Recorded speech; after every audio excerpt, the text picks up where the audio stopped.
In 1954, Better Homes and Gardens told American housewives that the secret to a happy marriage was a pot left simmering all day on the back of the stove. By the time Frank wandered in from the plant at 5:30, supper had been cooking for 9 hours, the windows were fogged, and a single chuck roast had fed 6 people for under $1. Then the microwave came, TV dinners came, and a whole library of slow-simmered recipes got shoved into kitchen drawers and forgotten. Number 14 on this list was so cheap that the USDA actually printed pamphlets teaching wives how to make it stretch a week. And number 3, food companies spent a fortune burying it because it made their boxed mixes look like a scam. Hit subscribe before we start because some of these are about to save you serious grocery money. Let's count them down. Number 25. Yankee pot roast. Every 1950s American kitchen had a heavy enameled pot that lived on the back burner Sunday morning until supper time. Grandma would take a 4-pound chuck roast, the cheapest cut at the A&P at maybe 69 cents a pound, dredge it in seasoned flour, and sear it in bacon fat until the crust was almost black. Then in went onions, carrots, potatoes, a bay leaf, and just enough beef broth to come halfway up the meat. The lid went on, and that pot didn't move for 6 hours. By the time the family came home from church, the chuck fell apart at the touch of a fork. The carrots had soaked up every drop of beef juice, and the gravy made itself in the bottom of the pan. Modern crockpots reproduce this exactly on low for 8 hours. The trick everybody forgets: sear it first. Skip that step, and you're just boiling meat. Number 24. Swiss steak. Round steak was the cheapest cut in the case, tough as a saddle, and Grandma made it taste like prime rib. She'd lay the steak on a wood board, sprinkle it with flour and pepper, and pound it with the edge of a saucer until it was half its original thickness. That was the whole secret, breaking the muscle fibers by hand. Then she browned it, layered it in the slow cooker with stewed tomatoes, green pepper, onion, and a dash of Worcestershire, and let it go all day. The acid in the tomatoes finished what the saucer started. By 6 o'clock, the meat was so tender you cut it with a fork. £1.5 pound fed 5 people for about 40 cents in 1955. The dish disappeared when boneless chicken got cheap, but ask any grandmother in Iowa and she'll tell you nothing fills a man up like Swiss steak over mashed potatoes. Number 23. Chicken and slick dumplings. Not the puffy biscuit kind, the flat, rolled-out kind that came from the Appalachian side of every old church cookbook. Grandma simmered a whole stewing hen for hours with celery, onion, and a pinch of saffron if she was feeling fancy. While the broth got rich, she rolled out a dough of flour, lard, and a splash of the hot broth itself, cut it into ribbons, and dropped them into the pot. The dumplings cooked into something halfway between a noodle and a pastry, slick and soft, soaking up the gold-colored stock. A stewing hen cost 40 cents. It fed 8. The dish vanished when fryers got cheap, and nobody wanted to wait 3 hours. But in a slow cooker, it's effortless. The first time you make slick dumplings, you understand why every Southern grandmother had a rolling pin worn smooth. Number 22. Ham and navy bean soup. This was the official soup of the United States Senate dining room, and it has been since 1903, but every American grandmother made it on Mondays from the Sunday ham bone. A pound of dried navy beans soaked overnight, the leftover ham bone with shreds of meat still clinging on, an onion and water to cover. That was it. 8 hours later you had a soup so thick a spoon stood up in it, smoky and salty, completely free because it was made of leftovers. The trick was waiting until the last hour to add salt, because salt added early keeps beans hard forever. A bag of navy beans was 19 cents at the IGA. The whole pot fed a family for 2 days with cornbread on the side. We forgot this recipe the moment Campbell's started selling bean with bacon in a can. Number 21. Salisbury steak in mushroom gravy. Long before it meant a frozen TV dinner, Salisbury steak was a real recipe invented by a real doctor named James Salisbury in the 1880s. Grandma mixed a pound of ground chuck with breadcrumbs soaked in milk, an egg, grated onion, and Worcestershire, then shaped it into thick, oval patties. She browned them hard in a skillet and slid them into the slow cooker over a layer of sliced mushrooms and onions. A can of cream of mushroom thinned with beef broth went on top. 6 hours on low, and the patties were so tender they almost fell apart, lifting them out. The gravy had reduced to something glossy and brown that you spooned over mashed potatoes. A pound of ground chuck was 39 cents in 1956, and this dish stretched it to feed 5. Stauffer's bought the name and ruined the reputation. The original is still one of the best cheap dinners on earth. Number 20. Stuffed cabbage rolls. Polish, Hungarian and Czech grandmothers brought this to the steel towns of Pennsylvania and Ohio after the war, and by 1955 it was on every Catholic church cookbook from Pittsburgh to Cleveland. Grandma would core a whole head of cabbage, dunk it in boiling water, and peel off the leaves one at a time as they softened. Each leaf got a spoonful of ground beef mixed with rice, onion and paprika, rolled tight like a little cigar and packed into the slow cooker. A can of tomato sauce, a splash of vinegar, and a tablespoon of brown sugar went over the top. 8 hours later, the rolls were tender, the rice was cooked, and the sauce had gone sweet and tangy. Halupki, galabki, halupki, every family had its own name. A pound of beef stretched to feed 8 people because the cabbage and rice did most of the work.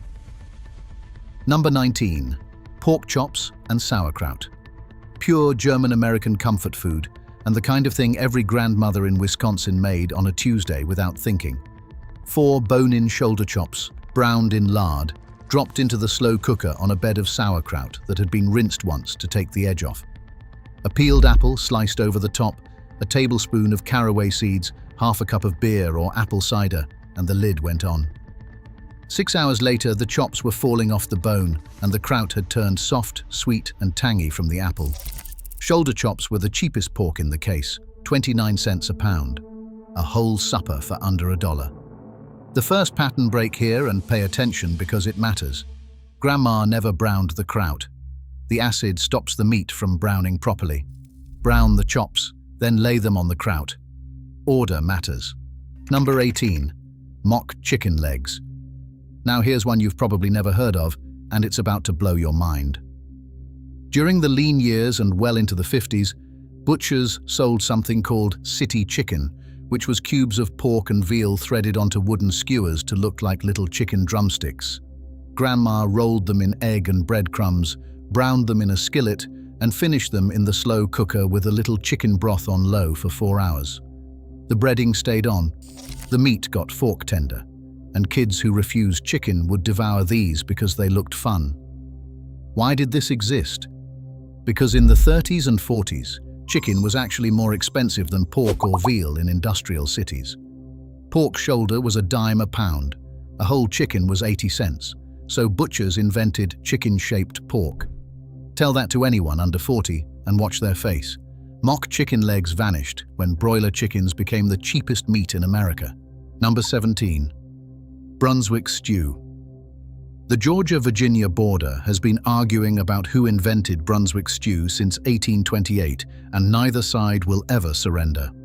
Grandma's version had pulled pork, shredded chicken, lima beans, corn, stewed tomatoes, potatoes, and a hard slug of Worcestershire and hot sauce. Originally, it was made with squirrel and rabbit, but by the 1950s, most families had switched to chicken and pork shoulder. Everything went into the slow cooker in the morning, and by supper, it had melted into something between a soup and a stew, thick enough to eat with a fork, but soupy enough for cornbread. A pound of pork and a chicken thigh fed 8 people. The smoky tomato broth was the closest thing to magic a southern kitchen produced. Brunswick stew got buried under canned chili in the 70s, but every old church cookbook in the South still has 6 versions of it, and every one of them claims to be the original. Number 16. Smothered round steak. Second pattern break, because this one was a guarded secret. Round steak again, the cheapest beef in the case, but instead of pounding it like Swiss steak, Grandma cut it into strips, dredged them in flour, browned them hard, and dropped them into the slow cooker with 2 sliced yellow onions, a packet of dry onion soup mix, and a cup of beef broth. No cream of mushroom, no fancy spices, just onions. 8 hours later, the meat was unbelievable. The onions had melted into the gravy, and the whole thing went over mashed potatoes or egg noodles. Lipton invented dry onion soup mix in 1952 specifically to be used in cooking, not to be made into actual soup, and within 5 years it was in 70% of American kitchens. Then they got greedy and tried to convince housewives to use it for dip instead. We lost the recipe that made the product famous. Number 15. Beef stroganoff. This came over with Russian immigrants and exploded in American kitchens after a 1952 issue of Gourmet magazine featured it on the cover. Grandma cubed beef chuck, browned it, and slow-cooked it with onions, mushrooms, and beef broth for 6 hours. In the last 20 minutes, she stirred in a cup of full-fat sour cream and a tablespoon of mustard, never letting it boil because boiled sour cream curdles instantly. Served over wide egg noodles. The dish became so popular that by 1956, every Betty Crocker cookbook had a version. Hamburger Helper killed it in 1971 by replacing the chuck with ground beef and the sour cream with powdered milk. The original takes 10 minutes of work and tastes like a restaurant. The boxed version takes 10 minutes of work and tastes like cardboard. We made the wrong trade. Number 14. Hoover stew. This was so cheap that the USDA actually printed pamphlets during the Depression teaching wives how to make it stretch a whole week, and it survived into the 1950s in farm kitchens that remembered. A pound of hot dogs sliced into coins, a can of stewed tomatoes, a can of corn, a can of kidney beans, an onion, and a pound of macaroni cooked separately and stirred in at the end. Slow cooker on low for 4 hours. It looked like nothing. It tasted like everything. A whole pot for less than $1 in 1955, and it fed 6 people with leftovers. Grandma called it Hoover stew, named for the president who got blamed for the Depression. Some families called it American chop suey. Some called it goulash. None of those names are accurate, but the dish is unkillable. Make it tonight, and your kids will ask for it again on Friday. Number 13. Sifting flour. 3 times for slow cooker dumplings. Wait, that's not a recipe, that's a technique, but it's the one nobody remembers. When Grandma made dumplings to drop on top of a stew in the last 40 minutes of cooking, she sifted the self-rising flour 3 separate times before adding the milk, white clouds of it puffing up out of the sifter. 3 passes incorporated air, broke up lumps, and distributed the leavening evenly so the dumplings rose into perfect pillows instead of dense rocks. Modern pre-sifted flour claims this is unnecessary. It's wrong. Try it both ways, and the difference is impossible to miss. Grandma's chicken and dumplings were legendary, not because of some secret ingredient, but because she sifted 3 times and timed the dumplings to land in the pot exactly 40 minutes before serving. Lid on, no peeking. Lifting the lid drops the temperature and ruins the rise. Some things are not negotiable. Number 12. Porcupine meatballs. These showed up in every American kid's lunchbox memory because they were on the school cafeteria menu from 1948 straight through to about 1979. Grandma mixed a pound of ground beef with half a cup of raw long-grain rice, an egg, an onion, and salt, rolled the mixture into balls the size of golf balls, and dropped them into the slow cooker covered in tomato soup thinned with water. The rice cooked inside the meatballs and poked out in little spikes, which is where the name came from. 6 hours on low. The tomato sauce reduced into something thick and sweet, and the rice tripled the meat by volume. A pound of beef fed 8 kids. School cafeterias dropped them in the 80s when chicken nuggets took over. Make these for your kids tomorrow and watch their faces when they see the spikes. Some recipes are forgotten because they're bad. This one was forgotten because it was too good and too cheap. Number 11. Glazed corned beef and cabbage. Not the boiled grey version that ruined everybody's St. Patrick's Day. The proper Irish-American version that grandmothers in Boston and Chicago made all winter long, not just in March. A 4-pound corned beef brisket went into the slow cooker fat side up with the spice packet, a peeled onion, and just enough water to come halfway up. 8 hours on low. In a separate pot during the last hour, she boiled chunks of cabbage, carrots, and potatoes in some of the cooking liquid so they wouldn't turn grey. Then, the secret nobody does anymore, she pulled the brisket out, slathered it with brown sugar and yellow mustard, and ran it under the broiler for 5 minutes until the top caramelized. That sugar crust changed everything. A 4-pound brisket was $1.29 and fed 10 people. The glaze was the part that vanished when corned beef became a once-a-year thing. Number 10. Apple butter. Third pattern break, because this one's a confession. Apple butter from the slow cooker is so much better than anything you can buy that the commercial brands don't even compete in the same league. Grandma peeled and sliced 6 pounds of apples, usually a mix of Macintosh and Jonathan from the orchard up the road. Dropped them into the slow cooker with 2 cups of sugar, a tablespoon of cinnamon, a teaspoon of cloves, and a splash of apple cider vinegar. Lid off, low heat, for 10 hours. The apples cooked down to a thick black-brown spread that smelled like Thanksgiving for a mile in every direction. She canned it in pint jars and gave them out at Christmas. A bushel of apples was $1.50. Smucker's killed homemade apple butter by selling a watery imitation in the 80s. The real thing takes 1 shopping trip and 1 lazy Saturday and tastes like nothing on a grocery shelf. Number 9. Boston baked beans. The actual recipe, not the canned imitation. A pound of dried navy beans soaked overnight, drained, and put in the slow cooker with a 1/4 pound of salt pork cut into cubes, 1/2 cup of molasses, 2 tablespoons of brown sugar, a tablespoon of dry mustard, an onion, and water to cover by 1 inch. 12 hours on low. The beans came out brown, sticky, and so deeply flavored that you understood why Boston is called Beantown in the first place. Salt pork was 4 cents an ounce in 1954. The whole pot cost about 30 cents and fed 8 people with brown bread on the side. Heinz and Bush's both make passable canned versions, but neither has the molasses depth or the salt pork richness of the real thing. The recipe is in the original 1896 Fanny Farmer cookbook, almost word for word, and grandmothers in New England were still making it that way through the 60s. Number 8. Pot liquor and collard greens with ham hock. Southern grandmothers knew that the broth from a pot of greens was more valuable than the greens themselves.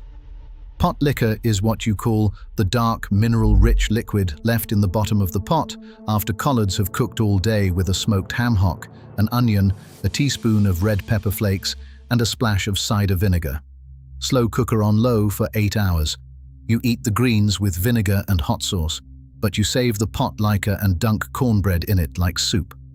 During the Depression, doctors actually prescribed pot liquor to children for vitamin deficiencies because it's loaded with iron, calcium, and vitamin K. A bunch of collards was a nickel in 1955, a ham hock another nickel, and the resulting meal could feed a family for 2 days. Northern grandmothers never made it. Southern grandmothers never stopped. This is one of the great forgotten American foods. Number 7. Tamale pie. Texas and California grandmothers made this in cast-iron Dutch ovens long before crockpots existed, and the recipe transferred perfectly. A pound of ground beef browned with onions, garlic, chili powder, cumin, a can of stewed tomatoes, a can of corn, and a small can of olives. The whole mixture went into the slow cooker. Then a layer of cornmeal mush, made by whisking yellow cornmeal into boiling salted water, was spread on top like a lid. 6 hours on low, and the mush set into a golden polenta crust on top of a chili filling that smelled like a cantina. Black olives were the giveaway that you were eating a 1950s recipe. They appeared in everything that decade because canned olives finally became affordable. Tamale pie disappeared when old El Paso started selling taco kits in 1968. We swapped a complete dinner for a box of stale shells. Make this once and you'll never buy a taco kit again. Number 6. Cube steak in brown gravy. Cube steak is round steak that the butcher has already run through a tenderizing machine, leaving little square indentations all over it. By 1956, every American supermarket sold it for around 49 cents a pound, and grandmothers loved it because the hard work was already done. She'd dredge the cubes in seasoned flour, brown them fast in oil, and lay them in the slow cooker. Over the top went a packet of brown gravy mix whisked with 2 cups of beef broth and a sliced onion. 6 hours on low. The cubes became tender enough to eat with a spoon. The gravy was thick and glossy, and the whole thing went over mashed potatoes or white rice. This was the Tuesday dinner of an entire generation. Boneless chicken breasts buried it in the 90s. But cube steak is still in the meat case, still cheap, and the recipe still works. Number 5. Chicken a la king. Fourth pattern break. This was the fanciest dish on the American dinner table from about 1947 to 1962, served at bridge clubs, ladies' luncheons, and anywhere someone wanted to look sophisticated. Grandma cubed cooked chicken, sliced mushrooms, diced pimentos and green peas, and dropped them into the slow cooker with a base of butter, flour, chicken broth and cream. 3 hours on low, stirring once. At the end, she added a splash of dry sherry. The whole thing got served over toast points, puff pastry shells or rice. Here's the part nobody mentions. The dish was supposedly invented in 1881 at the Brighton Beach Hotel by a chef named George Greenwald, who named it after the hotel's owner, a man named King. It has nothing to do with royalty. Stauffer's still makes a frozen version that bears no relationship to the real thing. The original tastes like a French restaurant. The frozen one tastes like wallpaper paste. Number 4. New England boiled dinner. Not the same as corned beef and cabbage. This used a fresh ham or a smoked picnic shoulder instead of brisket, and it was the Sunday dinner of every Yankee family from Maine down through Connecticut. The picnic shoulder went into the slow cooker on low for 10 hours with onions. Then, in the last 2 hours, the cabbage, carrots, turnips, parsnips, and small whole potatoes joined in. Everything took on the smoky pork flavor, and the broth at the bottom was so good that grandmothers saved it for soup the next day. A picnic shoulder was 39 cents a pound in 1957, and an 8-pound shoulder fed 12 people on Sunday and made hash on Monday and soup on Tuesday. 3 meals from 1 piece of meat. The dish vanished when smoked picnic shoulders disappeared from supermarket meat cases, but every grocery store still carries them in the back. Ask the butcher. Number 3. Sloppy Joes from scratch. Now here's where the food companies got really sneaky. Sloppy Joes were invented at a cafe in Sioux City, Iowa in the 1930s by a cook named Joe, and the original recipe is unbelievably simple. A pound of ground beef browned with chopped onion and green pepper, a cup of ketchup, a tablespoon of brown sugar, a tablespoon of yellow mustard, a tablespoon of Worcestershire, and a splash of vinegar. Slow cooker on low for 3 hours. Spoon it onto hamburger buns. That's it. In 1969, Hunt's released Manwich, a canned sauce that did exactly the same thing, and within 10 years they'd convinced Americans that Sloppy Joes came out of a can. Manwich's marketing budget in 1973 was almost $2 million, more than the entire R&D budget for the product, because the product literally didn't need any. They were selling us back the recipe our grandmothers made for free. The homemade version costs about $1 to make and tastes 10 times better. Number 2. Oven-baked mac and cheese in the slow cooker.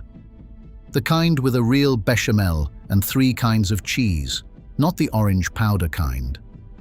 Grandma cooked elbow macaroni until just barely al dente, drained it, and tossed it into the slow cooker with a sauce made from butter, flour, milk, sharp cheddar, mild cheddar, and a little parmesan. Salt, pepper, a pinch of nutmeg, and a half cup of breadcrumbs on top. 2.5 hours on low, lid cracked open the last 20 minutes so the top went golden. The result was creamy, sharp, and unrecognizable next to the boxed version. Kraft macaroni and cheese was invented in 1937, and during World War II rationing it became the cheapest dinner in America at 19 cents a box. After the war, an entire generation of kids grew up thinking that orange powder was what mac and cheese was supposed to taste like. The real version, the slow cooker version, is the recipe Kraft buried. Number 1.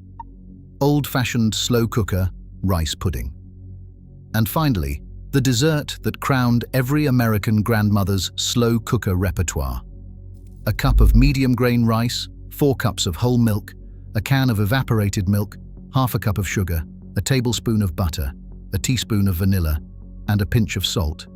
Everything into the slow cooker, lid on, low for 3 hours, stirring once at the halfway point. In the last 20 minutes, she'd stir in a beaten egg yolk to make it custardy, then sprinkle the top with cinnamon and nutmeg. The rice came out tender, the milk had thickened to a sweet, creamy custard, and a skin formed on top that kids fought over at the dinner table. A cup of rice and a quart of milk was 30 cents in 1955, and the pot fed 8 people with bowls left over for breakfast. Rice pudding disappeared from American kitchens when Jell-O pudding cups hit the dairy aisle in 1969. Those plastic cups have nothing on the real thing. Grandma's version tastes like a hug. So there it is. 25 recipes pulled straight from the kind of cookbook your grandmother kept in a kitchen drawer, splattered with gravy and held together with a rubber band. Try one this week. Just one. The Hoover stew, the apple butter, the porcupine meatballs, the smothered round steak. Then come back and tell me which one your kids asked for again. Because these recipes weren't lost by accident. They were buried by people selling boxes. And now you know.